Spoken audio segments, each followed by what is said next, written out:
بسم اللہ الرحمن الرحیم۔ السلام علیکم ناظرین،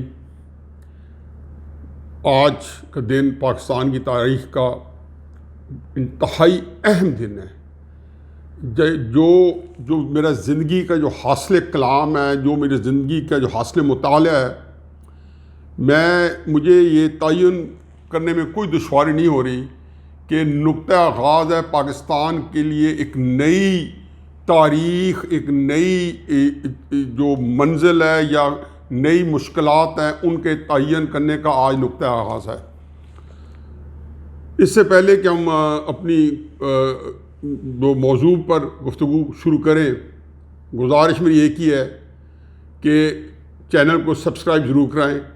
اس کو جتنا پھیلائیں گے، اگلے دنوں میں جو حالات جب کروٹ بدلیں گے، اتنے مؤثر طریقے سے ہم وہ نیریٹو پہنچائیں گے جو ملک و قوم کے لیے بہتر ہوگا اور جو ان سارے مفادات سے اوپر ہوگا، کسی دباؤ کی چیز نیچے نہیں ہوگا۔ اور اس کے لیے ضروری ہے کہ جب بھی بیل آئیکن کا بٹن آئے یا آپ کے سامنے کوئی سبسکرائب کا جو لکھا ہے اس کو انگلی سے دبا دیں تو خود بخود چینل آپ کو سبسکرائب ہو جائے گا اور آپ کو اس کا جو ہے نوٹیفیکیشن آ جایا کرے گا۔ ناظرین، گجرانوالہ کے جلسے نے شروع ہونے سے پہلے ہی اپنی دھاک بٹھا دی ہے۔ عمران خان صاحب اب جو تحریک انصاف کے جو لوگ ہیں، وزیر ہیں، ان کو جو سبق دے رہے ہیں پچھلے 10-15 دن سے، وہ یہ ہے کہ گھبرانا نہیں ہے۔ لیکن مجھے جو آج لگا پتہ اور بالآخر یہ خبر میرے تک بھی پہنچ گئی ہے کہ وزیر اعظم خود بھی گھبرا چکے ہیں، اور خبر اس طرح پہنچی ہے کہ آج وزیر اعظم نے گجرانوالہ کے دن، جب کہ ساری اپوزیشن جو کہ سینٹ میں جن کی اکثریت ہے، اسمبلی کے اندر جن کا بہت ایک نمایاں جو تعداد موجود ہے، تو سینٹ کے چیئرمین نے اور اسپیکر نیشنل اسمبلی نے اجلاس طلب کر لیے، عمران خان نے اپنی پارلیمانی پارٹی کو بلا لیا ہے تاکہ ٹو میک شیور کہ اجلاس میں تعداد بھی ہو اور انہوں کیا کرنا ہے۔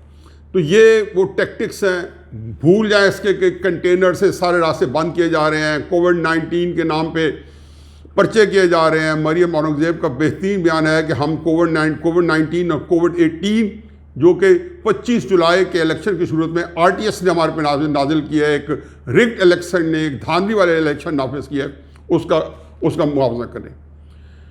اس ملک میں اس تحریک سے پہلے بھی میں عرض کر چکا ہوں کہ کئی تحریکیں شروع ہو چکی تھیں، اور مہنگائی پر دہائی ایک پورے ملک میں پچھلے ایک عرصے سے تحریک بنی ہوئی تھی، لیکن چونکہ اس میں کوئی بہت نمایاں لیڈر نہیں شامل ہو رہا تھا، سیاستدان ہی شامل ہو رہے تھے، غریب عوام اور مفلوق الحال عوام شامل ہو رہی تھی، اس لیے اس طریقے سے اس کو تشہیر نہیں مل رہی تھی۔ پھر مت پوچھیں کہ پورے میڈیا کو بڑے سائنٹیفکلی مینیج کیا جا رہا ہے، اور ہمیشہ سے کیا جا رہا تھا، اب مزید ان کو زیادہ اچھے زرخیز دماغ جو ہیں میڈیا کو مینیج کرنے کے لیے استعمال کرنے پڑ رہے ہیں، جن کے قبضہ استبداد میں ہماری آزادیاں بھی ہیں اور میڈیا کی آزادی بھی ہے، اور عام غریب بیچارے 22 کروڑ لوگوں کے جو تلچھٹ ہے ان کی آزادی بھی ان کے ہاتھ میں رحم و کرم پہ ہے۔ اس سے آگے بڑھنے سے پہلے ایک بات کا تذکرہ کرنا ضروری ہے کہ گجرانوالہ کا جلسہ اپوزیشن کا پہلا جلسہ ہے۔ اس نوعیت کا جلسہ جو ہے، اگر آپ یہ کہیں کہ 14 اگست 2014 کو کیا تھا ایک حکومت کے خلاف، تو عمران خان نے ایک 14 اگست کو جب لاہور سے نکلے تھے تو ریلی نکالی تھی۔ اس کے بعد انہوں نے حکومت کو گرانے کے لیے لاہور میں جو جلسہ کیا تھا وہ جاتی عمرہ نواز شریف صاحب کے گھر کے سامنے کیا تھا، جس کے اندر میں بنفس نفیس اس جلسے میں گیا تھا، اور مجھے پتہ ہے کہ اس جلسے میں 3-4 ہزار آدمی زیادہ نہیں تھے، حالانکہ پورے پاکستان سے اکٹھے کر کے لائے گئے تھے۔ اور پھر اس کے بعد جو اسی تحریک جو پیناما لیکس کے اوپر شروع کی گئی، اور اس کے اندر ڈان لیکس کو بھی ڈالا گیا، اچھے مثالہ ڈالا گیا، ساری پارٹیوں کو اس کے اندر ڈالا گیا، پیپلز پارٹی کو بھی شامل کرایا گیا، بلوچستان کے اندر حکومتیں تبدیل ہوئی۔ یہ ساروں سے قطع نظر جب یہ جس اسلام آباد پہنچنا تھا تو جو عمران خان بنی گالا سے نہیں نکلے تھے، اس دن اسلام آباد میں چند ہزار نہیں پہنچ چکے تھے۔ یہ ٹھیک ہے کہ اس وقت حکومت نے شاید کہیں نہ کہیں رکاوٹیں کھڑی کی ہوں گی موٹر وے بند کرنے کی، اس کو ایک طرف رکھے۔ گجرانوالہ کا جلسہ جو ہے 30 اکتوبر لاہور کا جلسہ تھا 2011 میں، جو تحریک انصاف نے واقعی بہت بڑا جلسہ کیا تھا، کہ اس کے جلسے کے میں ایک طرح سے ایک لحاظ سے منتظمین میں شامل تھا، اور مجھے پتہ ہے کہ ایک دن پہلے کیا کیفیت تھی جلسے کی، اور ایک بڑا رونق کا ماحول تھا، اگلے دن کیا کیفیت تھی، اس کے مطابق جلسہ ہوا۔ گجرانوالہ کا جلسہ جو ہے یہ اختتام ہے۔ پھر ایک اور بات جلدی سے میں ڈالتا جاؤں کہ گجرانوالہ کی آبادی جو ہے 20-22 لاکھ ہے، لاہور کی آبادی جو ہے 1.25 کروڑ 1.30 کروڑ کے قریب ہے۔ یہ میں پورے ضلع کی آبادی کر رہا ہوں، یا وہ جیسی میٹروپولیٹن جو بھی اس کو کہتے ہیں اس کی کر رہا ہوں، تو اس لیے کوئی مقابلہ نہیں ہے گجرانوالہ کا اور لاہور کا۔ لیکن اگر گجرانوالہ کا جلسہ جو ہے، جس کا جو کل رات جو ہم دیکھ کے آئے ہیں، اور ابھی آپ ایک شاید چند کلپس بھی اب میں آپ کو دکھا دوں، امیزنگ ہے، امیزنگ۔ اور اس کے بعد لگتا تھا کہ وہ اسٹیڈیم، مجھے تو اس وقت لگتا تھا کہ شاید تقریباً بھرا ہوا لگ رہا ہے، ایسا میلے کا ماحول جو ہے میں نے نہیں دیکھا۔ اب یہ تو تھی ویسے عام باتیں، لیکن اہم امپورٹنٹ بات کیا ہے میں عرض کروں کہ مہنگائی پر دہائی پر ایک تحریک جو ہے جس کو ہم نے نوٹس نہیں کیا، وہ ایک عرصے سے چل رہی ہے۔ مجھے یہاں پہ حبیب جالب جو 64 میں فاطمہ جناح کے جلسوں میں جاتے تھے، میں اس کا ذکر 2 دفعہ کروں گا ان جلسوں کا، کیونکہ میرے والد صاحب انگلی پکڑ کے فاطمہ جناح کے جلسوں میں مجھے لے جایا کرتے تھے، اور میں نے کم از کم میاں والی میں محترمہ فاطمہ جناح کے میزبان ہم تھے۔ تو مجھے آج تک یاد ہے، میں اسٹیج پہ بیٹھا تھا تو محترمہ فاطمہ جناح نے میری طرف دیکھا اور مجھے تقریباً میں انگلی کر کے کہا کہ میں آپ کو آزادی دلانے کے لیے آئی ہوں۔ تو کس کے خلاف تھا جو جلسہ؟ وہ جلسہ تھا جنرل ایوب خان کے خلاف، تو وہ ہمیں آزادی دلانے آئی تھی۔ اگر یہ جلسہ جو ہے، اگر اس کے آبجیکٹو صحیح رہے اور انہوں نے اپنا فوکس چینج نہ کیا، تو انشاءاللہ یہ وہی تحریک ہوگی جو فاطمہ جناح نے ایوب خان کے خلاف کی تھی۔ ادھوری اس لیے رہ گئی تھی کہ فاطمہ جناح اللہ کو پیاری ہو گئی، اور پھر 65 کی جنگ نے پیراڈائم چینج کر لیا۔ اس کو ایک طرف رکھے، وہاں پہ حبیب جالب کی مجھے ایک نظم ہے جو بار بار، کئی نظمیں حبیب جالب کی، بڑے انقلابی شاعر تھے، تو وہ کہتے تھے کہ 20 روپے من آٹا، اس پر بھی ہے سن آٹا، ملک کے دشمن کہلاتے ہیں جب ہم کرتے ہیں فریاد۔ پھر اس میں اندر اور بھی تھا، وہ تو کوئی اور کہتے تھے، میں نے اس میں یہ ایڈ کیا ہے کہ اے ٹی ایم گھرانے ہیں آباد یا ہیں شاد، باقی 22 کروڑ عوام ہیں برباد۔ یہ ٹوٹل حبیب جالب کے کلام کو آج فٹ کریں اور مہنگائی کو دیکھ لیں تو آپ کے چاروں طبق روشن ہو جائیں گے۔ اب جب یہ نواز شریف کی حکومت کو ہٹایا کیوں گیا تھا؟ مہنگائی پر دہائی ایک تحریک کی صورت پہلے سے موجود، اپوزیشن ساتھ چل پڑی ہے، لیکن اس سے پہلے ایک اور چیز کا تذکرہ کرتے جائیں کہ نواز شریف کی حکومت کو ہٹایا کیوں گیا۔ میں اس میں بڑا چونک گیا تھا کہ جب مارچ میں شریف صاحب عمران خان کو بنی گالہ ملنے گئے، اور اب بھی یہ خبر تر و تازہ تھی، اور تحریک انصاف کے کچھ لوگ اس کو پسند کر رہے تھے، کچھ ناپسند کر رہے تھے، عمران خان صاحب اپنے طور پہ مطمئن تھے۔ تو یکدم 1 اپریل کے اندر ایک ہورڈنگز لگا طاہر القادری کے کہ سیاست نہیں ریاست بچاؤ۔ آج تک کوئی اس پہ تحقیق کرا کے دیکھ لے کہ ریاست میں وہ کون سی افتاد پڑی تھی کہ 9 مہینے کے بعد نواز شریف کو ہٹانے کی ترکیبیں شروع کی گئی۔ پھر عمران خان صاحب کو اٹھایا گیا، لنڈن پلان شیخ رشید صاحب نے اپنی کتاب میں لکھ دیا ہے، ہم کہتے کہ شاید غلط کہہ رہے ہیں۔ اس کے بعد حالانکہ مجھے ساری بات طاہر القادری صاحب نے لنڈن کی دونوں میٹنگز کے بارے میں تفصیل سے بتائی، وہ بھی کبھی رقم کرا دوں گا۔ اور اس کے بعد آگے چلیں، جب یہ وہاں پہ پھر ماڈل ٹاؤن کا سانحہ بھی ہوا، میں تو کہتا ہوں کہ ماڈل ٹاؤن کے اندر جو قتل عام ہوا ہے، اللہ کا واسطہ اس کی تحقیقات کرائیں، جو مرتضیٰ بھٹو کا قتل ہے اس کی بھی تحقیقات کرائیں، سانحہ سہیوال ہوا ہے اس کی بھی تحقیقات کرائیں۔ میں ہمیشہ کہتا ہوں کہ ان کے بارے میں ایک ہی چہرہ نظر آئے گا، اور وہ جن بندوں نے یہ سازشیں کی ہیں سانحہ ماڈل ٹاؤن میں، ان کے نام آنے چاہیے، ان کو سزا ملنی چاہیے۔ عمران خان صاحب آپ کی حکومت ہے، یہ ساری باتیں ہوئی، تو اس کے اندر نیریٹو کیا تھا کہ دھاندلی ہوئی ہے۔ چنانچہ اگر اس نیریٹو کو لے لیا جائے تو کس کو 25-26 جولائی کو رزلٹ آئے تو پورا پاکستان ہکا بکا رہ گیا، ششدر رہ گیا۔ کس بات کے اوپر کہ آر ٹی ایس سسٹم میں بیٹھ گیا، اور رزلٹ کے بارے میں عجیب و غریب صورتحال ہے۔ ایک بڑے شہر کے اندر جہاں پہ پولنگ اسٹیشن 3 کلومیٹر کے اندر پورا حلقہ ہے، کراچی جیسے لاہور جیسے، وہاں رزلٹ آ رہے ہیں 3 دن بعد کسی حلقے کے۔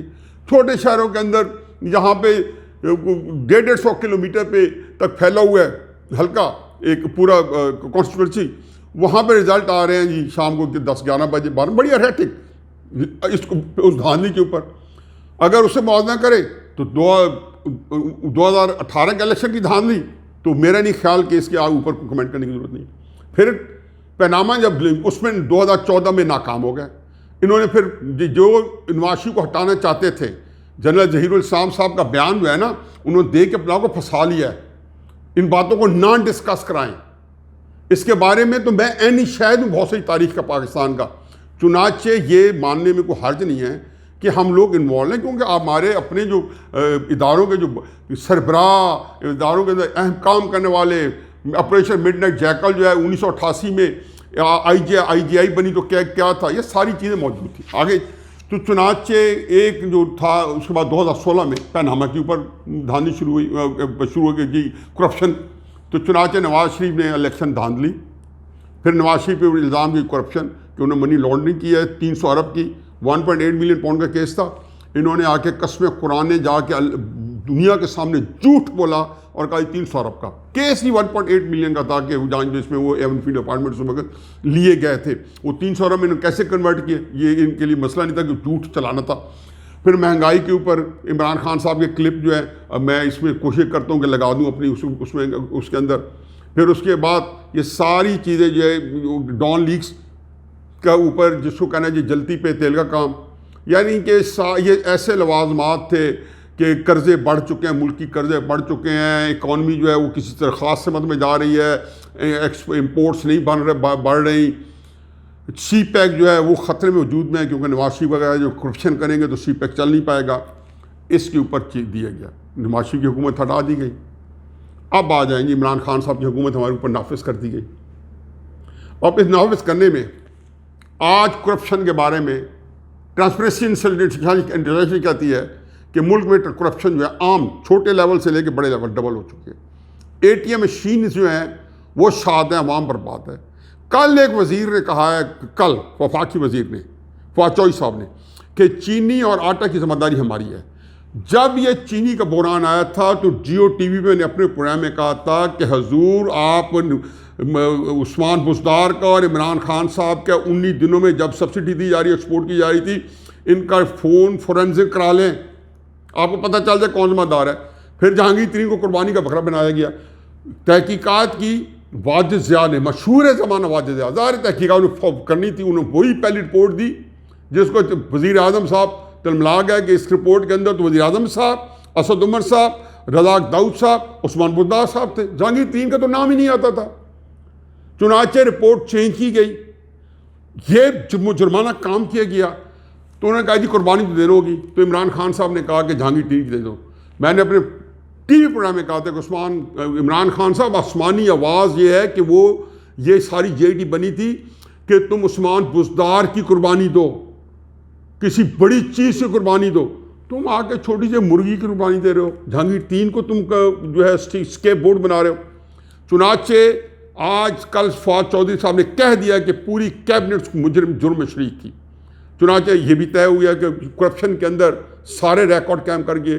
روزویلٹ ہوٹل کا اسکینڈل آپ کے سامنے، ایک ایک چیز پہ کام دوبل کیا نہیں ہے. سی پیک بند پڑا ہے. پھر سی پیک کے اوپر احسن اقبال سی پیک کو 4 یا 5 سال ہیڈ کرتے رہے.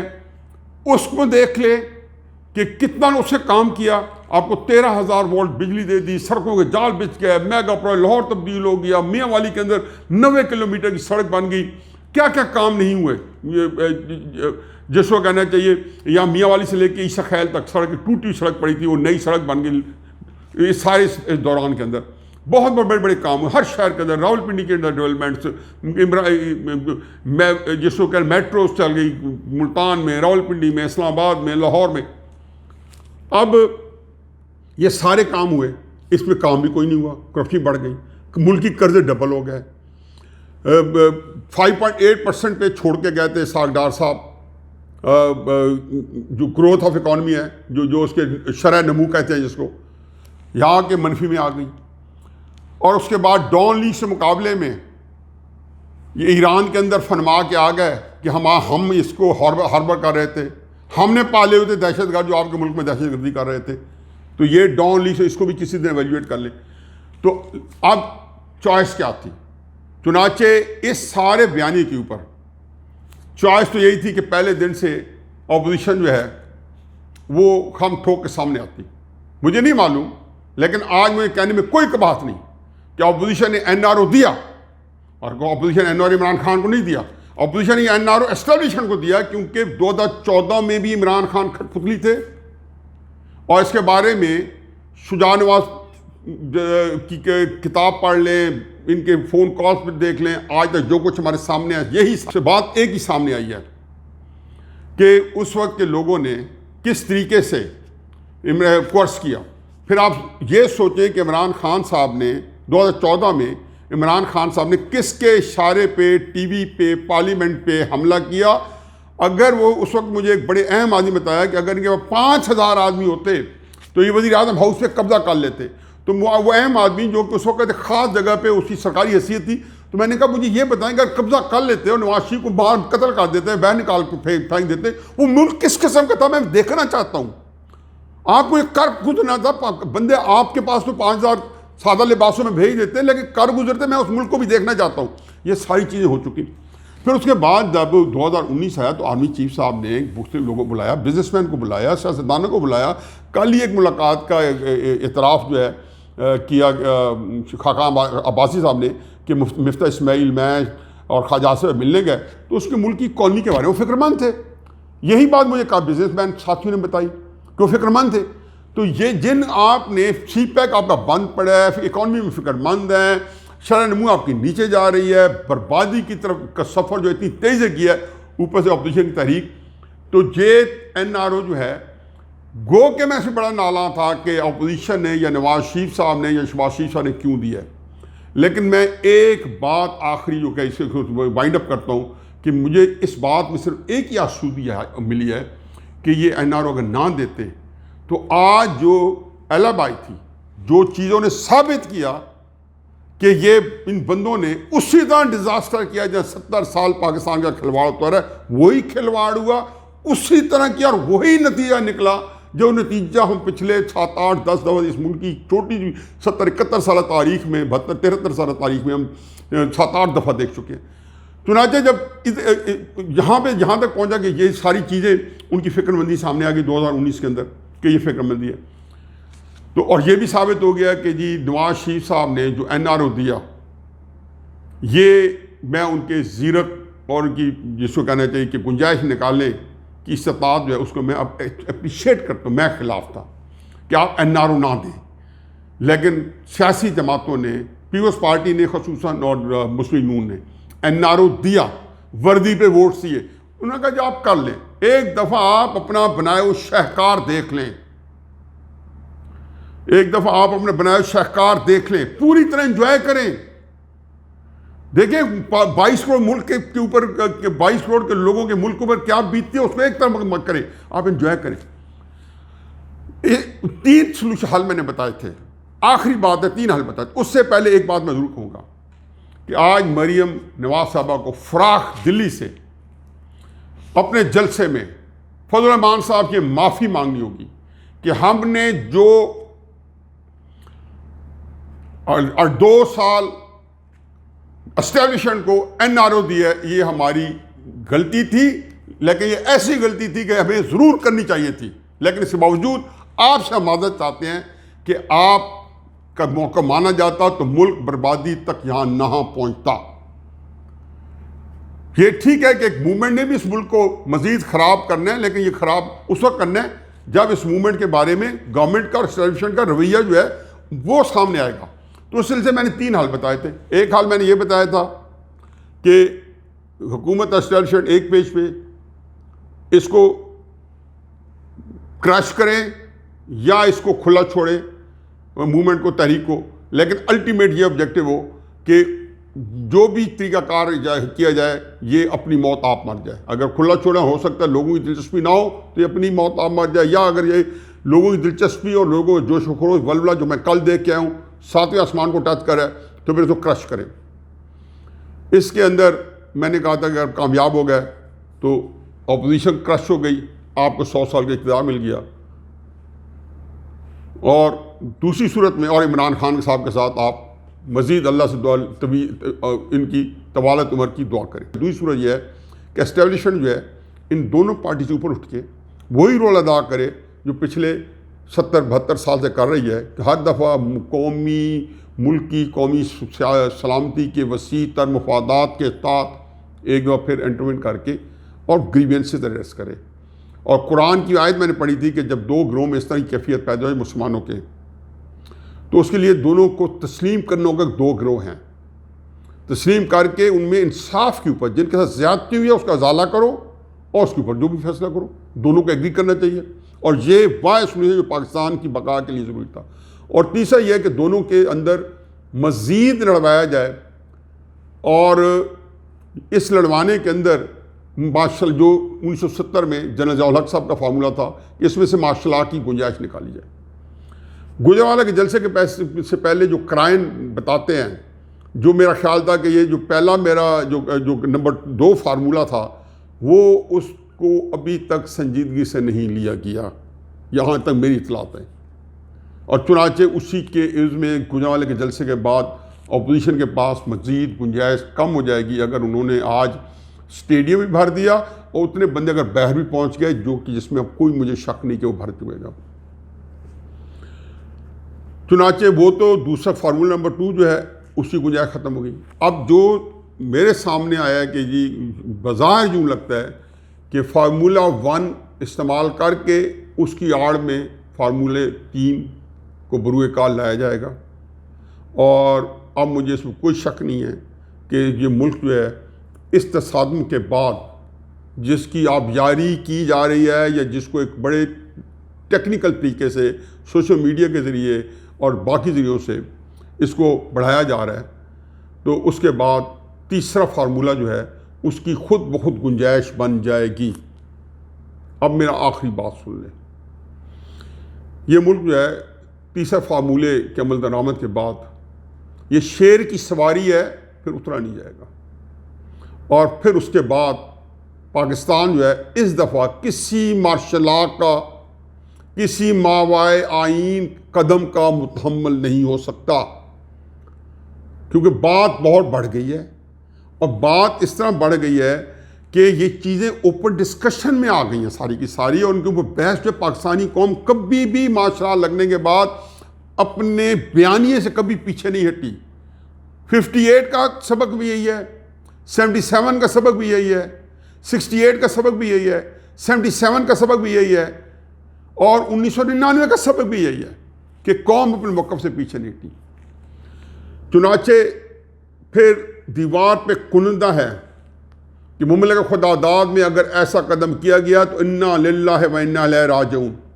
دوسری بات اپوزیشن سے آپ نے پھر گیو اپ نہیں کرنا، کیونکہ فضل الرحمان صاحب اور نواز شریف صاحب دو سے مجھے توقع ہے، اور امید یہی کرتا ہوں کہ پیپلز پارٹی جو ہے اس میں ضرور حصہ ڈالے گی، کیونکہ یہ وہ پاکستان ہوگا جس کا خواب پاکستان دیکھا۔ وہ جب فارمولہ 3 عمل میں آئے تو اس کی جو آپ نے ڈٹ کے مخالفت کرنی ہے، پھر آپ کو آپ کا بیانیہ جو ملے گا ووٹ کو عزت دو، کیونکہ تیسرا فارمولہ ووٹ کو عزت بےعزتی کرنے کے لیے نہیں ہے، ووٹ کو دفنانے کے لیے آئے گا۔